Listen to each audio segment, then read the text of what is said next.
Well guys, it's been a hell of a day here.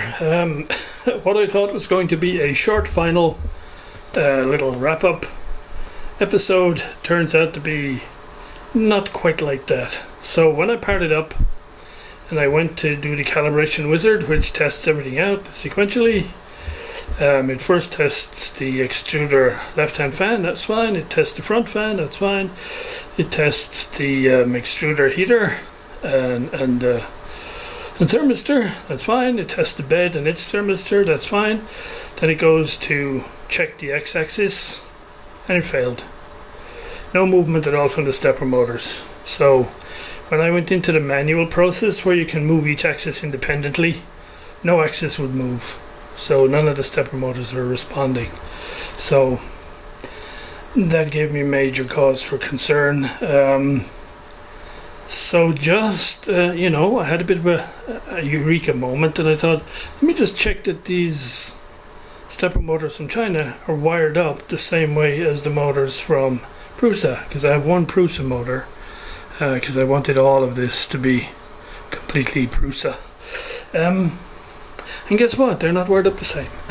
So here is the Prusa wiring. So you have blue, red, green and black. The China one says blue, red, yellow and black, but the coils are between blue and red and between green and yellow on the Prusa ones, but it's between blue and yellow and red and black on the Chinese ones.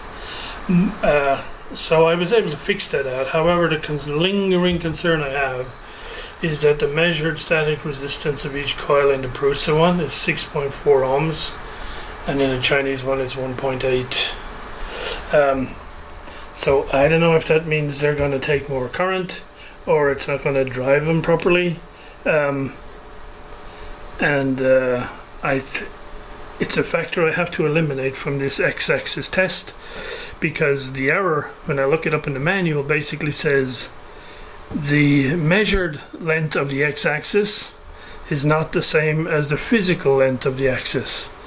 I'm therefore assuming that the measured length is by counting pulses to the motor. However, I've measured the physical travel of the extruder, and it's exactly the same as the Mark II I have upstairs. So, and since the bed is exactly the same size, I'm assuming the horizontal travel is the same. So I may have to replace all of these steppers, I don't know. So I'm going to replace the x-axis one, because that's easy to fit and it's no biggie. So I'm going to get a Prusa motor for here and put that on and see if that then resolves my x-axis problem. If it doesn't, then we're really down a hole. Because there's nothing that tells you did it detect that the x-axis was too long or too short. If it's too long, that's okay, I can fix that.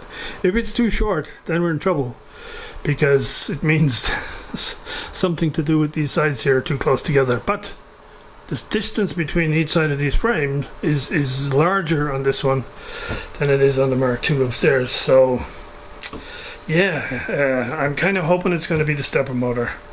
So I've ordered up one of those. We now have to wait for it to arrive. And Pilgrim's Progress will continue a little bit later on. Much more to come, I think.